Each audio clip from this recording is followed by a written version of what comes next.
इसको थोड़ा सा बीच में कर journal physical examination and relevant. तो इसमें पहला स्टेप ये है कि आपने जनरल फिजिकल एग्जामिनेशन को पूरा करना है और उसमें जो भी पॉजिटिव फाइंडिंग है उसको टिक करना है और उसके बाद अकॉर्डिंगली इसकी चलना है।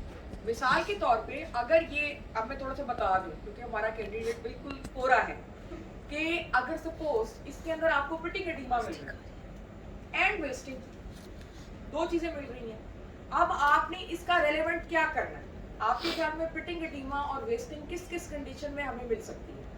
जी बताओ। किडनी, लिवर, हार्ट फेलियर, तीनों तीन चीजें जगह होती हैं जहां पे आपको पिटिंग एडिमा मिल सकता है। किडनी का कोई प्रॉब्लम है, लिवर का कोई प्रॉब्लम है, हार्ट फेलियर। किडनी और लिवर में क्यों मिलता है पिटिंग एडिमा? ये चीज जरा बताएं। फाइनल ईयर है हमारे पास या नहीं? वो तो कह रहे थे फाइनल ईयर भी होगी। वो डॉक्टर क्लास में उनको अच्छा जी, किडनी और लिवर के अंदर why do we get pitting edema? बोलो बोलो। और तो बोलो। हाइपोएल्ब्यूमिनीमिया, प्रोटीन या एल्ब्यूमिन जो होती है वो लूज होना शुरू हो जाती है और लिवर जो होता है वो बनाता है और किडनी जो होता है उसके अंदर जो है नेफ्रोटिक सिंड्रोम वगैरह अगर होगा तो वो लूज होगी और वो एक ऑस्मोटिकली एक्टिव सब्सटेंस है। और ऑस्मोटिकली एक्टिव सब्सटेंस जो होता है उसका काम ये होता है कि वो फ्लूइड को अपने अंदर रिटेन रखता है। तो जब वो रिटेन नहीं रहेगा तो सारा फ्लूइड थर्ड स्पेस में चला जाएगा। तो दिस इज द रीजन कि we get edema and ascites in kidney problems as well as liver problems. And why do we get edema in heart failure? And which heart failure? Right heart failure. And why do we get? आप ही बता दो, आप तो कोई नहीं बता। आपको पता है ना राइट हार्ट के अंदर जो है वो नीचे से ब्लड आ रहा है, हाइड्रोस्टैटिक प्रेशर बढ़ेगा। अब वो राइट हार्ट आगे ब्लड को पंप नहीं कर रहा। जब वो आगे ब्लड को पंप नहीं कर रहा तो ऑब्वियसली क्या होगा? नीचे ही ब्लड पूल्ड अप रहेगा। इंफीरियर वीना केवल से ब्लड ऊपर नहीं आएगा। थैंक यू सो मच, इज्जत बख्शी आप। तो वो ब्लड जो है वो नीचे ही रहेगा, यानी कि एडिमा एंड एसाइटिस। तो तीन रीजंस हैं। तो अब हमने जो है वो रेलेवेंट एग्जामिनेशन में क्या देखेंगे? क्या देख सकते हैं? To C kidney. किडनी को अगर हमें देखना है तो हम क्या देखेंगे? वेरी ऑर्बिटल पफिनेस हम देखेंगे। एसाइटिस में भी हम देख सकते हैं। किडनीज को हो सकता है पैल्पेट करके देख लें, ऑल्दो जरूरी नहीं है कि किडनीज जो है पैल्पेबल हो।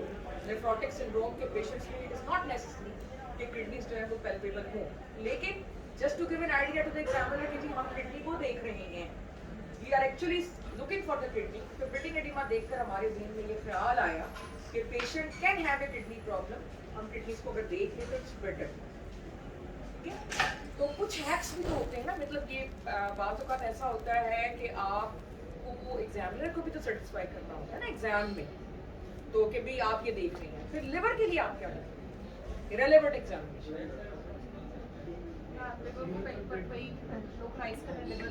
लिवर को देख लेंगे, स्प्लीन को देख लेंगे, ठीक है। जनरल फिजिकल एग्जामिनेशन में आपने स्टिग्मेटास ऑफ लिवर डिजीज को देखना भी है और उसके बाद जब आप एग्जामिनर को प्रेजेंट करने लगेंगे तो आपको बताना कि जी I was unable to find any stigmatas of liver disease like Dupuytren contracture, palmar erythema, spider naevi, loss of axillary hair and gynaecomastia. ये सारी चीजें आपने उसको बतानी है। And I was unable to palpate liver and the span of the liver is this much and the spleen was not enlarged, or I was able to find ascites or I was not able to find ascites। तो हमने liver को भी देख लिया, kidney को भी देख लिया। हार्ट के लिए आप क्या देखेंगे रेलेवेंट एग्जामिनेशन? जेवीपी। तो जेवीपी हमें बता देगी कि अगर वो रेस्ड है तो राइट हार्ट की इन्वॉल्वमेंट है। और उसके साथ क्या देख सकते हैं हम? P2 देख लेंगे ना कि P2 लाउड तो नहीं है, टेरेस्ट्रल हीव तो नहीं है। ये सारी चीजें हमें बता रही है कि राइट हार्ट फेलियर तो नहीं है।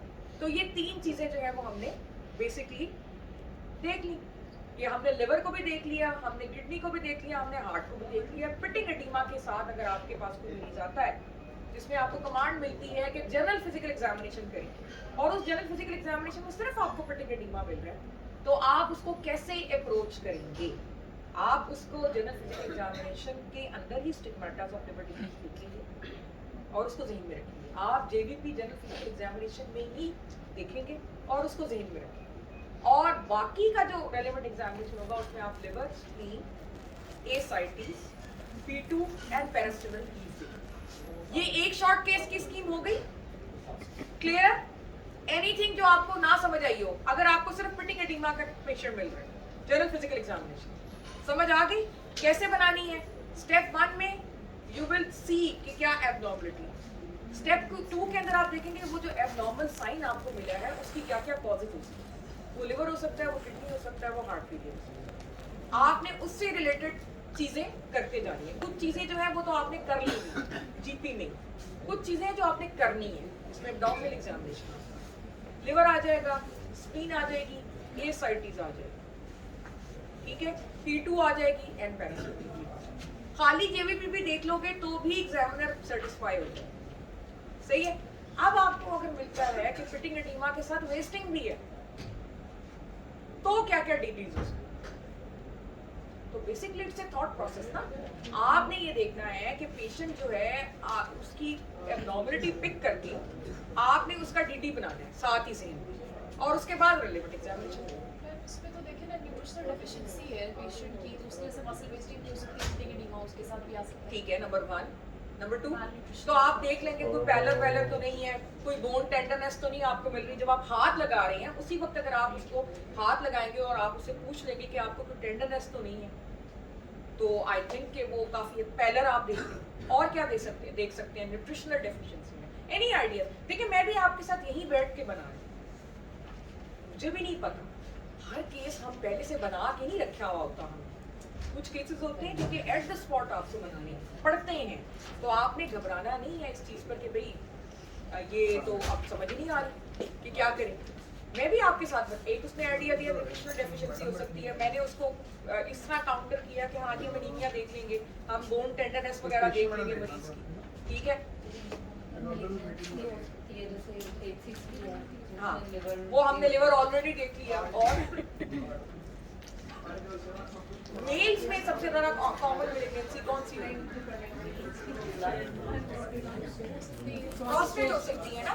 तो ये भी कि आप ये एंड में अगर अपने एग्जाम के कह दें कि जी patient can be you know having some advanced disease, इसको malignancy हो सकती है, तो I would like also to do parental examination to see the prostate, and I will also auscultate the lungs to see कि patient जो है इसको कोई chronic disease ना हो और उसकी वजह से इसको hypoalbuminemia ना हो, क्योंकि patient has got wasting as well.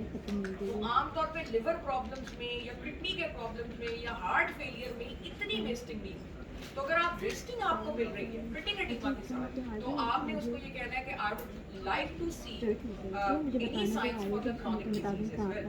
Chronic disease can be you know malignancy or tuberculosis in the chest, or it can be malignancy of prostate, or it can be anything nutritional deficiency. So हम इसको add कर देंगे उसके अंदर. Anything else which you like to add? कि एक आपके पास मरीज आ गया जिसको फिटिंग एडिमा की है और वेस्टिंग भी, तो अब आपने रेलेवेंट में कुछ और आप करना चाहो. एनीथिंग. सिर्फ मैं ही सोच रही हूँ और तो कोई सोच ही नहीं. क्यों भाई? चेस्ट को हमने देख लिया, ऑस्कल्टेट कर लिया, फंसी है लंग पर टीबी. एब्डोमेन हम पहले ही कर चुके हुए थे.